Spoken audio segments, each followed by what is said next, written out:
तो सैटरडे में हो सकता है कि आप लोगों की क्लास ना हो, लेकिन अगर होगी तो इंशाल्लाह आप लोगों को बता दिया जाएगा।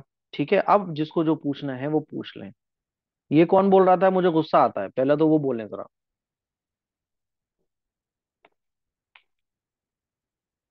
सर मैं बोल रही थी। नफीसा अब्बासी। अच्छा, आप बोल रही थी, क्यों बोल रही थी बताइए, आपको कहाँ से लगा कि हमें गुस्सा आता है?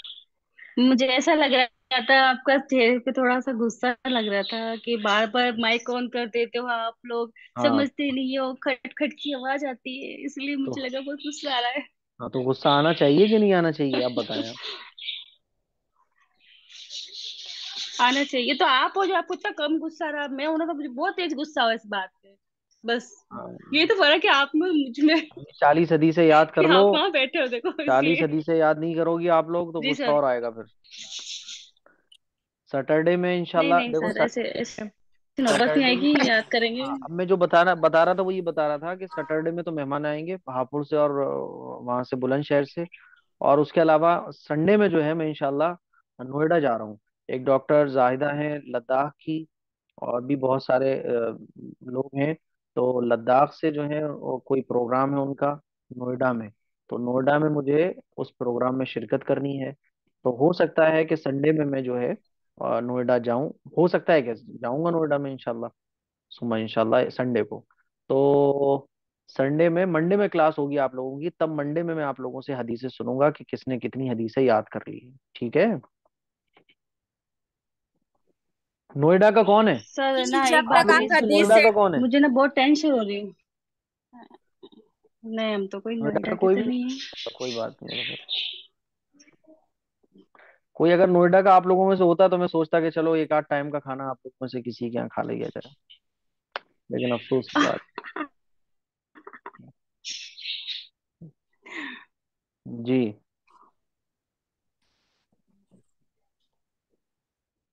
मुफ्ती साहब, मुझे एक बात पूछनी हाँ थी। हाँ, पूछिए। मुफ्ती साहब, जैसा कि ना मेरे हस्बैंड ने ना शॉप डाली थी, तो उस टाइम हम्म पे ना उन्होंने ना इस्तिखारा नहीं किया था। तो हम्म। अभी है ना कुछ काफी टाइम से ना कुछ ना कुछ प्रॉब्लम्स हो रहे हैं। तो मुझे ये पूछना था कि अभी हम लोग इस्तिखारा करके देख सकते हैं कि हमारे लिए सही हो गया या नहीं, या तो फिर वैसे ही काम करना पड़ेगा। बहुत अच्छा आपने सवाल किया है, और सवाल काफी अच्छा किया है। इस्तिखारे के बारे में एक मिनट रुक जाओ जरा, पहले तो मैं वो लगा दूं जरा, इसका ये बंद हो जाएगा।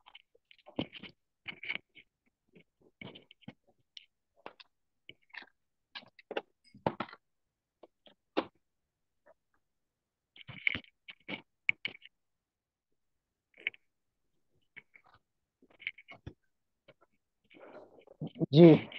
इस सबसे पहले तो इस्तिखारे के बारे में जो गलत फहमी है वो गलत फहमी दूर करें। इस्तिखारा किसको कहते हैं? इस्तिखारे का जो मीन अगर आप देखोगी तो इस्तिखारे का मीन होता है अल्लाह से खैर तलब करना। ठीक है। इस्तिखारे का ये मीन नहीं होता जो हमारे मुआशरे में फेमस है। हमारे समाज में मुसलमान के बीच में ये समझाया जाता है कि इस्तिखारे का मतलब ये है कि ये पता करना कि ये काम सही है या गलत है। ये मतलब नहीं है इस्तिखारे का। इस्तिखारे का मतलब है कि अल्लाह जो मैं काम करने जा रहा हूँ इसमें तू खैर दाखिल फरमा।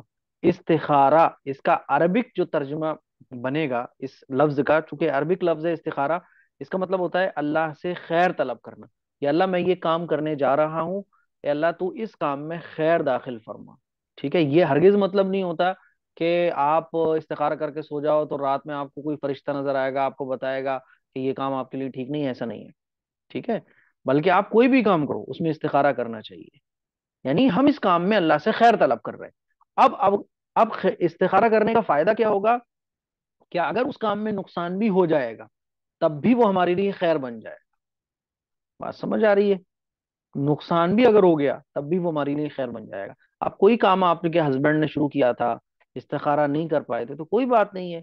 अब उस काम में जो गड़बड़ियां आ रही हैं वो गड़बड़ियां बहुत तरह की होती हैं। बात समझ आ रही है? अब वो गड़बड़ियां किस तरह की जी। हैं, कहाँ हमारी कमजोरियां हैं, कहाँ हमसे मिस्टेक्स हो रही हैं, अक्लमंद शख्स की पहचान ये है, और शरीयत भी ये कहती है कि जो प्रॉब्लम्स फेस आप कर रहे हो वो प्रॉब्लम्स क्यों आ रही हैं, उन प्रॉब्लम्स का सोर्स क्या है। उस प्रॉब्लम्स के सोर्स को आप पता करो और उसको वो सोर्स को बंद करने की कोशिश करो। और जो बिजनेस आप कर रहे हो, उस बिजनेस में फुल नॉलेज हासिल करो कि ये प्रॉब्लम इस बिजनेस में जी। क्यों आ रही है। बाकी अल्लाह से दुआ करो। यही मतलब है इस्तिखारे का। इसका मतलब ये नहीं है कि आप इस्तिखारा करो, आप ये उस इस्तिखारे के जी। बाद दिल से इस काम को बंद कर दो। ऐसा हरगिज नहीं है। उस काम में जो प्रॉब्लम्स आ रही हैं और उसका जो वैलिड रीजन है प्रॉब्लम्स के आने का, उस उन प्रॉब्लम्स पे आप गौर करो। बाकी अल्लाह से रात को तहज्जुद में उठ के दुआ करो कि अल्लाह काम में प्रॉब्लम आ रही है तो सॉल्यूशन निकाल। ये मतलब है। बेशक। जी मोहम्मद साहब। अक्सर लोग ये समझते हैं इंशाल्लाह कि करेगा। इस्तिखारा करके सो जाओ, रात में ख्वाब में फरिश्ता आएगा, कलर दिखेगा, और आप पता कर लोगे कि ये काम हमें करना है कि नहीं करना। ये बिल्कुल गड़बड़ झाला है। इसकी कोई असल ही नहीं है इस्लाम में। ये पता नहीं है लोगों ने बना रखा है कि हरा कलर नजर आएगा तो झंडी हरी। रहने क्या, ये झंडी दिख रही है हरी, कि बस निकल जाओ आगे। है अपनी तरफ से बना लिए कि हरा झंडा, हरा कलर यानी आपको सिग्नल मिल रहा है आगे बन जाओ, आगे जाओ। रेड अगर कलर दिख रहा है तो मतलब क्या है ये? नहीं, जी। नहीं, मुफ्ती साहब बोलते हैं ना, जब अगर सबने इस्तिखारा करे, नहीं मतलब काम में दिखा या नहीं दिखा, मगर आपके काम में रुकावटें आ रही हैं, तो फिर आप वो काम को ना करें बोलकर। ऐसा नहीं है। हम किसी भी काम को जैसा करने कि आपने इससे पहले ना उन्होंने ना होटल डालने के लिए इस्तिखारा किया था। जी। देखो, हम किसी भी काम को करने में श्योर हैं और हम किसी भी काम को परफेक्टली जी। कर सकते हैं। अब आप अल्लाह से दुआ करो कि अल्लाह ये मैं काम करने जा रहा जी। हूँ, क्योंकि वहां इस्तिखारे की जरूरत है। इस्तिखारे की जरूरत तो आपको हर काम में है। क्योंकि इस्तिखारे का जो मतलब है वो आप समझ जाओ तो सारे मसले हल हैं। इस्तिखारे का मतलब क्या हुआ? कि अल्लाह से खैर तलब करना, यानी अल्लाह से खैर मांगना। सिंपल है। अब जितनी भी ये गड़बड़ झालाएं फैली हुई हैं हमारे मुआशरे में, इनकी कोई असल नहीं है। अच्छे खासे दाढ़ी टोपी वाले मौलाना लोग भी आपको बता रहे होंगे सो जाओ कलर नजर आएगा। ऐसा कुछ भी नहीं है। अल्लाह से खैर तलब करो। बल्कि अल्लाह से खैर तो आप रोजाना नमाज के बाद तलब करो, वो कोई प्रॉब्लम आ रही है। अल्लाह के नबी सल्लल्लाहु अलैहि वसल्लम को प्रॉब्लम नहीं आई क्या? क्या हुजूर इस्तिखारा नहीं करते थे? बताइए, फाके हुजूर ने किए हैं, कितनी कुर्बानियां दी हैं। तो इसका मतलब ये हरगिज नहीं होता कि अगर हमारे काम में प्रॉब्लम आ रही है कुछ तो अब इस्तिखारा नहीं किया। हाँ, इस्तिखारा करना सुन्नत है, इस्तिखारा करना भी चाहिए। लेकिन इस्तिखारे का वो मतलब बिल्कुल भी सही नहीं है जो हम समझते हैं। जी। मुफ्ती शुक्रिया मुफ्ती साहब। साहब, आप है ना हमारी भाभी जी को उम्र पे क्यों नहीं गए थे? जी। आप है ना भाभी जी को लेके उम्र पे क्यों नहीं गए थे? भाभी जी को चक्कर आ अकेले कैसे जाते, गए? चक्कर आ जाते हैं, उन्हें हॉस्पिटल में भर्ती कराना पड़ता है। ऐसा सफर था वो सफर कोई, अभी मैं वही तो बता रहा हूँ आप लोगों को कि वो सफर कोई तफरी वाला नहीं था। वो सफर ऐसी कुर्बानियों वाला था कि हर एक के बस की बात भी नहीं है वो सफर करना। आप ये समझ लो, फजर की नमाज के बाद तकरीबन 6 बजे हम निकलते थे फजर की नमाज पढ़ के, और 6 बजे फिर हमारी गाड़ी में बैठे सफर करना। वहीं उठना है, उसी में खाना, खाना पीना चल रहा है, उसी में सोना भी चल रहा है। रात के 10-11 बजे जाके जहां हमें स्टे करना होता था, वहां होटल तलाश करके किया, फिर सुबह फजर में निकल गए। तो ये सफर कोई तफरीह वाला नहीं था, बल्कि ये सफर बड़ी कुर्बानी वाला था। भाभी के बस की बात नहीं थी ये। हाँ, जो उम्रा नॉर्मल लोग करते हैं वो उम्रे पे बिल्कुल ले जा सकते हैं। लेकिन मेरा जो सफर था ये नॉर्मल था, बल्कि ये सफर बड़ी कुर्बानियों वाला था। इसीलिए मैंने एक एक जो कपड़े हैं, आप ये समझ लो कि दो दो जब मैं स्टेटस लगाता था अपने व्हाट्सएप पर तो कमेंट आते थे कि मुफ्ती साहब एक ही कुर्ते को 2 दिन हो गए, क्या बात है? तो मैं कहता था भाई साहब कपड़े चेंज करने का वक्त नहीं मिल रहा। भाभी पे बड़ा प्यार आ रहा भाभी पे बड़ा प्यार आ रहा है आपको? कौन था ये? जी सर, मैं थी नफीसा। आप ले जाओ उनको साथ में, कहना मैं उम्र पे आपको ले जा रही हूँ, मुफ्ती साहब नहीं लेके गए, ठीक है? आमीन। आमीन, ले जाओ ना, आमीन। आमीन आमीन। मैं जाना चाहती हूँ उम्रे पे। मैं बोल और दूंगा कि भाभी साहब, हाँ, नफीसा आपको उम्र पे ले जा भाभी रही जी है। को भी लेके चली जाऊंगी।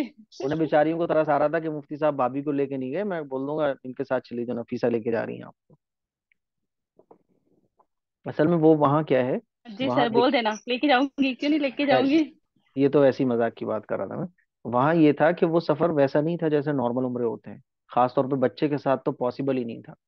तो वो सफर मुमकिन नहीं है, बल्कि खातून के साथ तो मुमकिन ही नहीं है। समझ रही हो? बल्कि खातून तो दूर की बात है, जब तक आदमी के अंदर हद दर्जे का शौक ना हो, वो सफर पॉसिबल ही नहीं है। क्योंकि 10-10 घंटे लगातार चलना, ये हर एक के बस की बात नहीं है। 5 घंटे आप कार में बैठ के देख लो, कमर ऐसे हो जाएगी आपकी। वही तो मैं कह रहा था। लोग कह रहे थे मुफ्ती साहब बताइए, माशाल्लाह ये 1 करोड़ की गाड़ी, ये फला फला। तो मैं कह रहा था भाई इतना आसान नहीं है। जो वीडियोस आप देख रही हो, इस वीडियोस के पीछे बहुत बड़ी कुर्बानियां हैं, अब जाके रिकॉर्ड हुई हैं। चलिए, आ गए, चलो आ रहा हूँ। अस्सलाम वालेकुम मुफ्ती साहब। वालेकुम अस्सलाम। तो नफीसा अब्बास ही आपकी तरफ से मैं एक बोल बात रहा हूँ कि पूछनी भैया थी। आपको उम्रे पे लेके जा रही हैं, रेडी रहिए, ठीक है। पैसे जोड़ना शुरू कर दो अब आप। हम्म। हाँ बोल देना सर। ठीक है, जी ठीक है। सर, अल्लाह देगा पैसा तो। अरे माशाल्लाह माशाल्लाह, क्या कह दिया। मुफ्ती साहब, हाँ बोलिए। अगर किसी नेकी की वसीले से कोई दुआ मांग ली जाए बिल्कुल मांगना दुनिया चाहिए। की, तो मांगना क्या चाहिए। दुनिया उसका आखिरत में सवाब नहीं मिलेगा? मिलेगा, बिल्कुल मिलेगा। नहीं तो आखिरत में उसका सवाब नहीं मिलेगा फिर? नहीं मिलेगा, बिल्कुल मिलेगा। जब दुनिया की कोई बात पूरी हो जाए तो? नहीं नहीं, अरे अच्छा। इंसान मोहताज है। अल्लाह तो मांगने से खुश होता है। दुनिया का मांगो तब भी अल्लाह खुश होता है, आखिरत आप मांगो तब भी खुश होता है। समझ रही हो। जी। चलिए बस, मुझे खाना वाना भी खाना है। सब लोग दस्तरखान में मेरा इंतजार देख रहे हैं, इसीलिए अब मुझे आप लोग इजाजत दे दें। ओके, अस्सलाम वालेकुम। वालेकुम सलाम। इतने गुस्से में सलाम क्यों कर रही हैं आप? बोलिए। गुस्सा? नहीं, गुस्से में नहीं। मैं क्या बोल रही, 11वीं करना कैसे होता है? 11वीं करना, 11वीं कर सकते हैं क्या? 11वीं क्या है, त्योहार है कोई? हाँ, अम्मी मेरी ना, मतलब जैसे पहले से स्टार्टिंग से 11वीं करते करने हैं तो ना, भाई उस दिन 11वीं तो शरीफ आपको के बताया महीने में। था तो लास्ट। मैं बोली, मैंने आपको बताया था, जो लोग कर रहे करने दो, कुरान और हदीस के मुताबिक। आवाज आपका नहीं आ रहा बराबर। नहीं करना चाहिए। तो वही मतलब हर साल करते हैं तो फिर हम क्या? उन्हें करने दो, ज्यादा अच्छा। टेंशन मत लो, आप अपनी लाइफ पे अमल करते रहो। ज्यादा रोका टोकी मत करो, वरना बिला वजह में घर में फसाद पैदा होगा। कोई कर रहा है करती रहो, आप उसमें इन्वॉल्व मत हो ज्यादा।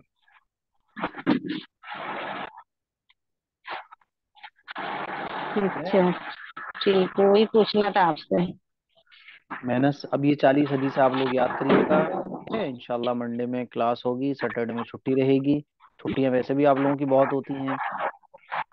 बाकी की जो क्लासेस हैं वो इंशाल्लाह जल्दी से कंप्लीट करा दी जाएंगी। और किसी को कुछ बोलना है, पूछना है? हम्म।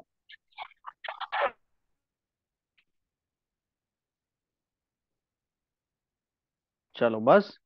कुछ लड़कियां तो बिल्कुल मौन व्रत रख के बैठ जाती हैं, तो ये सोच कर ही आती हैं कि हमें कुछ पूछना भी नहीं है, मुफ्ती जी कुछ अब बोलना भी नहीं अपना कुरान की आयत और है। मुफ्ती चलो साहब, भाई।